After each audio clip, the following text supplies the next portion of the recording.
우리는 더 나은 본향을 사모하는 자입니다.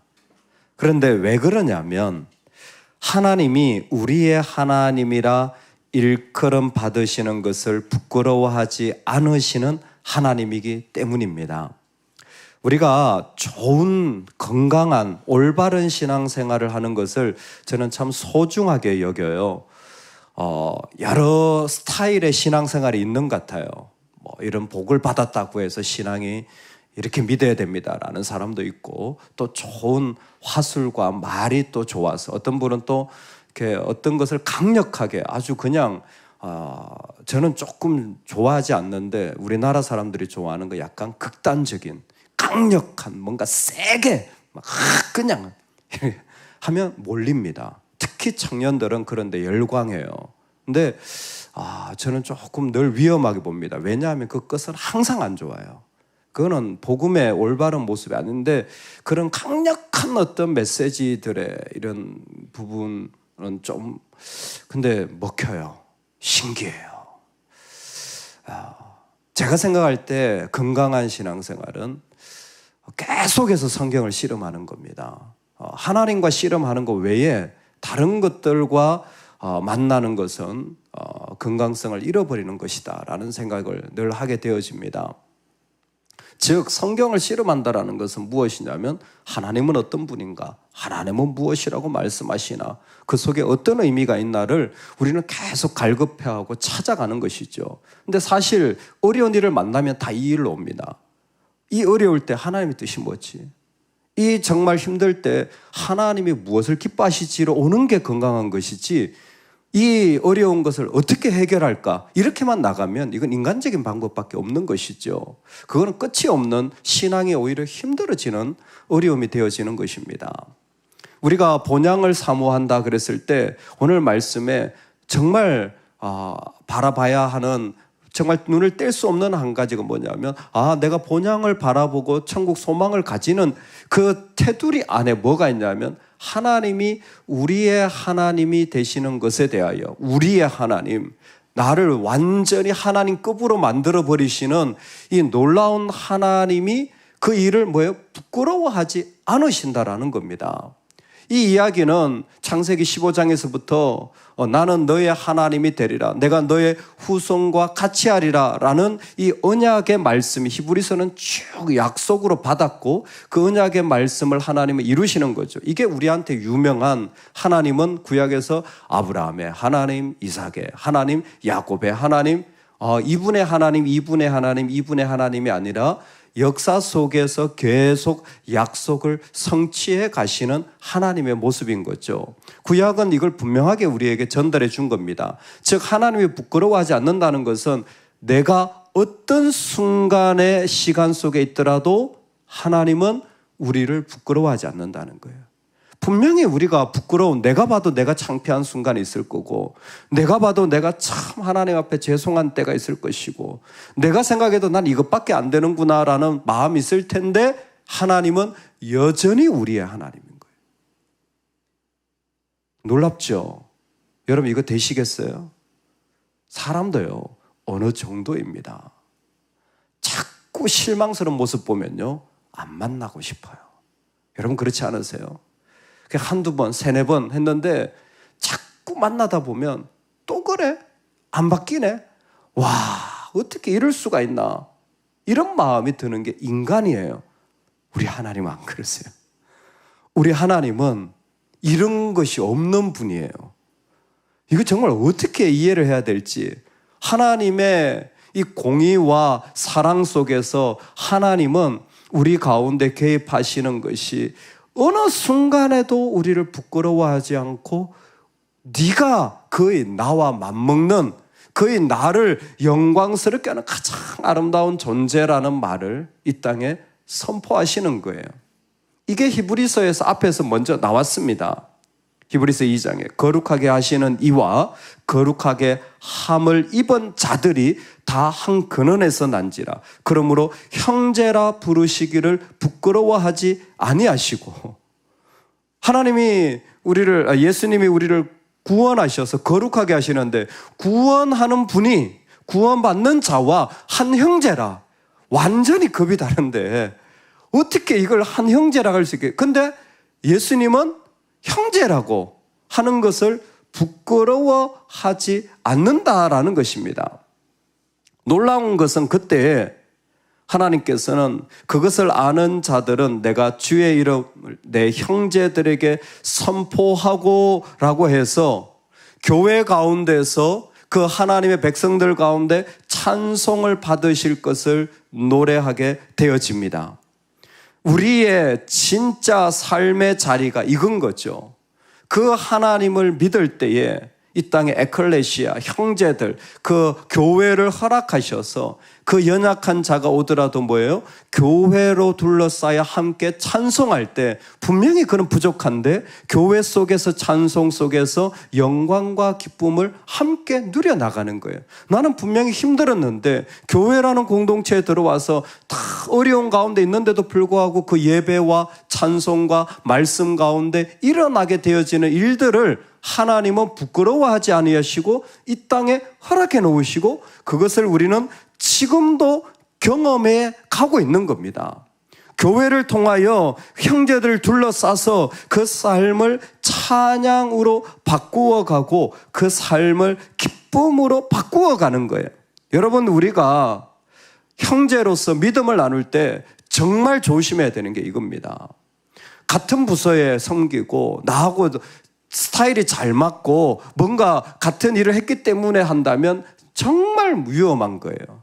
우리는 구원을 같이 경험했기 때문에 구원을 같이 경험한 자들이 함께 형제 되어지고 그 은혜를 함께 맛보았기 때문에 함께 형제가 되고 함께 찬양하고 함께 말씀을 들었기 때문에 형제가 되어지는 거예요.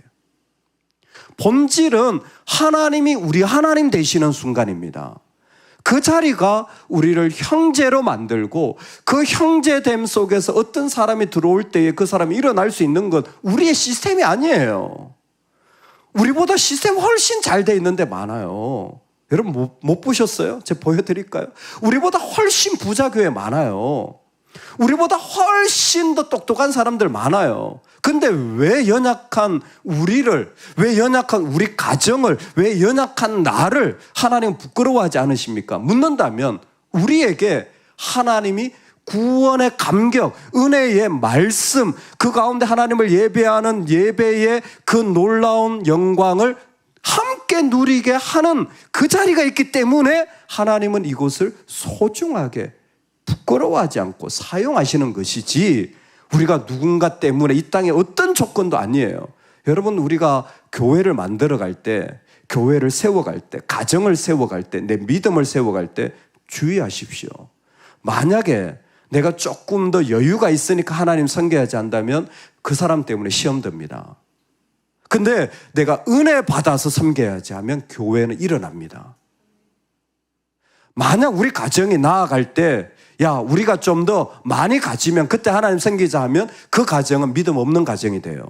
섬겼는데 더 힘들어져요. 근데 우리가 이 말씀 받았잖아. 이 말씀으로 나아가자. 그러면 그 가정은 훨씬 더 그 가운데 믿음이 깊어지는 가정이 되어지는 거예요.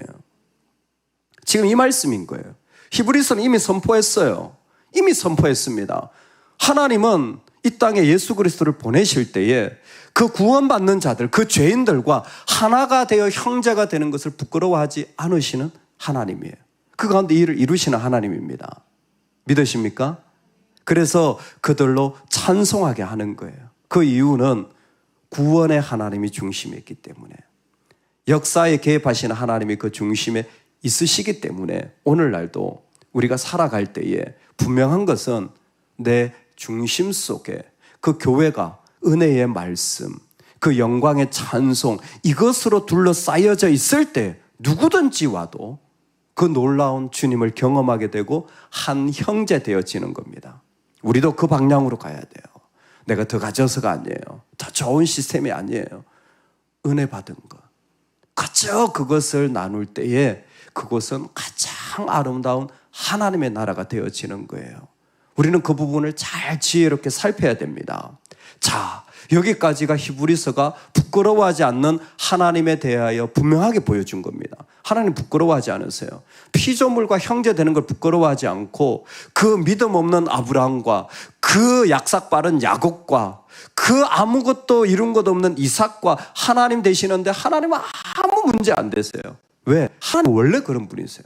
하나님은 그 약한 자들의 하나님, 부족한 자들의 하나님 되는 것이 우리처럼 생각되는 게 아니라 하나님은 그게 하나도 힘들지 않아. 하나님 사랑이신 그분 자체예요.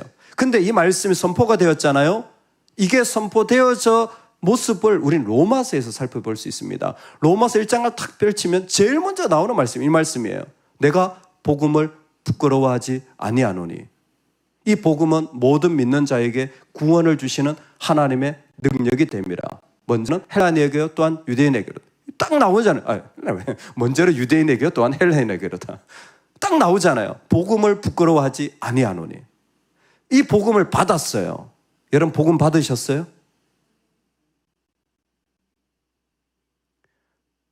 진짜로 저는 두려운 마음으로 목회를 합니다. 진짜 사람 많이 모이는 게 하나도 안 중요하다니까요. 우리 진짜 회심했나요? 제가 어제 말씀드렸죠. 전 수영에 회심했다고. 저는 힘들어도 수영한다니까요. 수영하니까 건강해지니까 이걸 해야 된다니까요. 아무리 바빠도 이건 해야 되는 거예요. 그래야 제가 목회를 할 수 있고 설교를 할 수 있고 뭐 성도님들 만날 수도 있고 하지. 제가 누워있으면 어떻게 여기 설교를 할 수 있겠어요? 저는 회심을 했어요. 이게 도움이 되더라. 우리 진짜 예수님께 회심해서 주인이 바뀌었나요? 진짜 내 감정과 내 재산과 내 삶의 자리에 메타노이아 회심이 일어났나요? 왜 그러냐면 복음을 부끄러워하지 않는다 할 때 바울은 이 고백이요 말도 안 되는 고백이에요. 복음이 뭡니까? 바울이 선포한 복음은 십자가 복음이에요. 복음은 유앙겔리온, 말 자체가 좋은 소식입니다. 십자가는 수치스러운 소식이에요. 이 두 가지가 결합된 게 우리가 믿는 복음이에요. 십자가 복음 말하면 좋은 것 같죠? 당시 사람은 이게 무슨 말도 안 되는 소리를 하고 있나? 안 돼, 돼. 있어, 없어. 뭐야, 한 가지만 말해. 이게 어떻게 같이 갈 수 있니? 수치, 아름다움. 이게 어떻게 같이 가? 십자가 복음을 받아들이는 유일한 방법은 회심밖에 없습니다. 내가 예수 그리스도를 믿으면 이게 영광이 되어지는 거예요. 여러분 힘든 게 영광스럽나요? 저는 수영할 때 아픈 게 영광스러워요. 그래도 해요. 억지로 참고 하는 게 아니라 그게 저를 더 건강하게 할 걸 알기 때문에 하는 거예요. 운동하는 사람도 알죠. 여러분 어떻습니까? 신앙생활 하면서 나한테 고난이 왔어요. 영광스러우십니까? 아픔이 왔어요. 영광스러우십니까? 그 쉽지 않아. 영광스러우세요? 십자가 복음이에요. 아파요. 근데 영광스러워요. 이 일은 그 사람이 회심을 할 때에 일어난 거예요. 가장 흉측한 자리가 아름다운 자리로 변화되어지는 거예요. 상식적으로는 신앙을 이해할 수 없습니다. 상식적이지 않은 모습이 때로는 안타깝긴 하지만 상식적으로 해결하려고 한다면 복음은 이해할 수 없습니다. 복음은 믿음으로 회심이 일어나야 관점이 완전히 바뀌어야 이게 복이라는 사실을 알게 되어지는 거예요. 그래서 C.S. 루이스는 이렇게 얘기했습니다. 원래 이 사람이 크리스찬이 아니에요. 완전 무신론자, 신이 없다고 말하는 자였어요. 그런 철학자이면서 지성인이 예수 그리스도를 만나게 되어집니다. 아무리 고민하고 찾아봐도 예수 그리스도가 계신 게 확실하고 그러면서 그는 하나님을 만나는 회심을 하게 돼요. 그러면 회심의 순간에 그가 한 고백이 뭐냐면 나는 편안해지고 행복해지기 위해 복음을 받아들인 것이 아니다.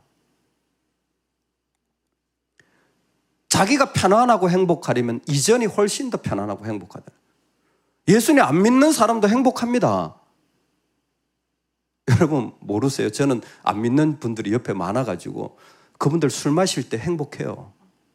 여러분들 우습게 생각하실지 모르겠지만 차라리 진짜 마음이 요만해가지고 무슨 사사건건 비판하고 문제를 느끼는 분들을 보면 그냥 성도님 술 한잔 하고 그냥 끝냅시다. 이게 훨씬 더 단순하고 편할 때가 많은 것처럼 보여요. 그분들도 편안해요. 여러분 그분들 안 편한 것 같으세요? 편안해요. 여행 가면서 즐기고 인생 다 즐겨요. C.S. 루이스는 편안하고 누릴 수 있는 삶을 살았어요. 근데 예수님을 만나고 나서 그는 선포했습니다. 나는 편안해지고 더 행복해지기 위해 복음을 받아들인 것이 아니다. 왜 복음을 받아들입니까? 복음만이 내 인생의 주인이라는 사실을 그는 알았기 때문에, 그는 믿었기 때문에 예수님 외에는 내 죄의 문제를 해결할 어떤 일도 일어나지 않기 때문에, 즉 죄만이 아니라 내 삶의 모든 죄로 물든 세상을 바꾸는 것은 예수님이 주인 되는 관점이 바뀔 때에만 일어나기 때문이라는 겁니다. 결론입니다. 내가 복음을 부끄러워하지 아니하노니 그는 더 이상 수치의 자리, 부끄러움의 자리가 부끄럽지 않습니다. 할렐루야. 여러분 부끄러운 거 부끄러워하지 마세요. 제가 어떻게 이런 것을 주인이 계시잖아요. 왜 감추고 조금 더 나은 사람처럼 보이려고 생각하신다면 그렇게 사셔도 좋아요. 근데 주인의 뜻은 아닙니다. 주인의 뜻은 주인만 바라보는 거예요. 관점이 바뀌어져야 돼요. 완전히 달라져야 돼요. 거기에 돌아선 그 사람이 가지고 있는 것은 먼저는 유대인에게 또한 헬라에 주인이 내 안에 계시자 놀라운 하나님의 자녀가 되는 아브라함의 하나님, 이삭의 하나님, 야곱의 하나님이 성취된 거예요. 옛날에는 혈통으로 시오니즘으로 하나님의 자녀라고 말했어요. 근데 우리는 예수님으로 하나님의 자녀가 된 거예요. 그랬더니 똑같은 반응이 일어납니다. 아브라함아, 네가 복의 근원이 될 거야. 네가 열방의 아버지가 될 거야. 근데 아브라함은 이삭의 아버지밖에 안 했어요. 열방의 아버지가 되야 되는데 이삭의 아버지밖에 안 했어요. 이삭아, 나는 너를 통해서 열방의 그 통로가 되기를 원한다. 이삭은 야곱의 아버지밖에 안 했어요. 하나님은 계속 기다리신 거죠. 우리를 기다리신 거예요. 예수 그리스도 통해 나온 백성들 뭡니까? 온 열방에 땅끝까지 가서 복음을 전하라. 여러분, 우리에게 이것은 어떤 의미냐면 예수님이 우리의 주인 되어 주시면 즉각적으로 사명이 되어집니다.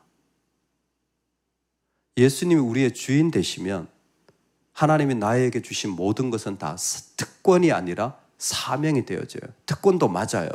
하나님 나한테 이렇게 큰 복을 주셨으니 특권이죠. 얼마나 큰 특권입니까? 아무리 생각해도 저는 특권을 많이 누리는 것 같아요. 잘생겼잖아요. 괜찮잖아요, 사람이. 특권이잖아요. 그러니까 뭐예요? 죽도록 섬겨야죠. 사명인 거예요. 진짜로 어제 이렇게 강의를 하면서 미국에서 오신 이제 같이 여러 번 나눴으니까 한 워싱턴에 교인이 6,000명이에요. 목사님 얘기를 나누는데 땅이 120에이커, 이거 우리나라 계산이 안 돼요. 한 10만 평 넘는다고 생각하면 될 것 같아요. 교회 부지만 걸어서 도는데 2시간이야.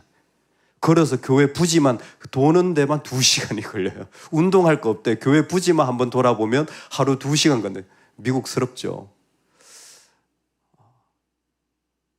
총신대학교 교수셨어요. 제가 목사님 여기 왜 오세요? 얼마든지 풍성하고 잘되고 좋은 거 누릴 수 있는데 아니 여기 몇 명 있는 이 목사님들 섬기겠다고 여기 뭐하러 오세요? 저도 묻는 거예요. 나도 뭐하러 갈까? 3시간씩 운전해가지고 그래서 뭘 얻는 것도 아니고 뭐하러 여기 와서 하고 있지? 그 자리가 복된 것은 다 똑같은 마음이에요. 섬기려고. 그래도 뭔가 공부를 좀 더 하고 좀 더 받았으니까 이분들을 섬겨야 된다라는 마음 하나지, 무슨 이게 물질적으로나 인간적으로나 관계적으로 그게 무슨 나하고 관계가 도움이 되겠어요? 그분을 뵈면서도 똑같은 생각이 들고 저를 보면서 똑같은, 여기 뭐하러 오지? 여러분, 우리가 여기 뭐하러 여러분 그런 생각 안 드세요? 내가 여기서 뭐하러 섬기지? 내가 뭐하러 이렇게 어렵게 하지? 뭐하러 이런 일을 하지? 묻는다면 사명입니다. 사명이라는 게 어렵지 않아요. 섬기게 되어지는 거예요. 먼저는 이라는 것은 특권인 동시에 섬김이 되어지는 거예요. 하나님 나한테 주셨으니까 섬기는 거예요. 하나님 나한테 주셨으니까 섬기는 거예요. 이게 하나님을 부끄러워하지 않는 삶의 모습이에요. 그냥 하나님이 나한테 주셨으니까 그 하나님의 모습이 나한테 이루어져서 주인 되신 것만 해도 감사한데 그 주인과 함께 살아가는 기쁨과 은혜를 누리면서 그냥 섬겨지는 거예요. 내가 어디까지 섬겨야 되느냐? 여러분, 그런 거 없습니다. 어디까지 주님이 우리를 사랑해야 되느냐? 여러분 답해 보실 수 있으세요? 마찬가지로 어디까지 주님을 섬겨야 되느냐? 이런 거 없어요, 답이. 이런 답이 어디 있습니까? 어디까지 사랑해야 되느냐? 사랑에 그런 게 어디 있습니까?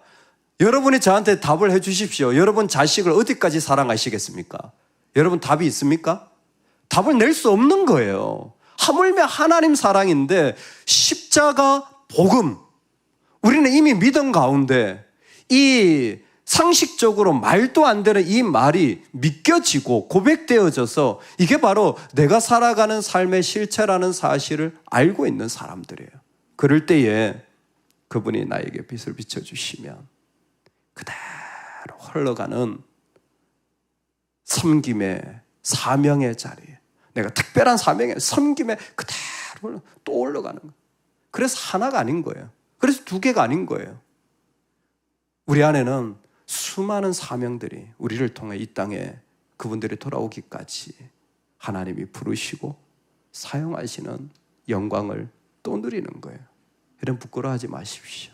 하나님 우리에게 주신 것들을 하나님을 향해서 부끄러워하지 않고 나아갈 때에 그때 하나님은 이 땅이 하나님의 나라로 회복되는 것을 허락하실 줄로 믿습니다. 하나님은 지금도 역사에 개입하고 계셔요. 하나님 그거 부끄러워하지 않으세요. 우리와 형제라고 부르는 것을 부끄러워하지 않으세요. 그래서 교회를 허락하셨고 교회 형제들이 둘러쌀 때 어떤 사람들이 오더라도 그들은 그 가운데 그 하나님을 만나게 되어집니다. 우리가 그렇게 하는 이유는 내가 가져서가 아니라 영광의 말씀과 찬양, 구원의 은혜 때문이에요. 그것이지 어떤 능력이나 시스템이 그들을 돕는 게 아닙니다. 그런데 여기에 이 복음을 받은 자들은 딱 선포하게 되어 있어요. 내가 복음을 부끄러워하지 않습니다. 아멘입니까? 나는 이 십자가 복음이 부끄럽지 않습니다. 여러분 아멘입니까? 나는 이 십자가 복음이 영광스럽습니다. 나는 이 복음이 사랑스럽고 나는 이 복음이 있음으로 살아가게 되어지고 이 복음으로 말미암아 나에게 어떤 것이 흘러오더라도 나는 섬기며 나아가게 되어집니다. 이 놀라운 영광의 자리가 오늘 이 아침에 우리 모두에게 또 가능하다면 이 땅에 선포되어지기를 주의 이름으로 축원합니다. 아멘, 아멘. 우리 같이 기도하겠습니다. 하나님, 내 안에 복음을 부끄러워하지 않고 나아가는 그 삶이 이루어지게 하여 주옵소서. 그럴 때에 우리 오른손을 들고 하나님을 영광스럽게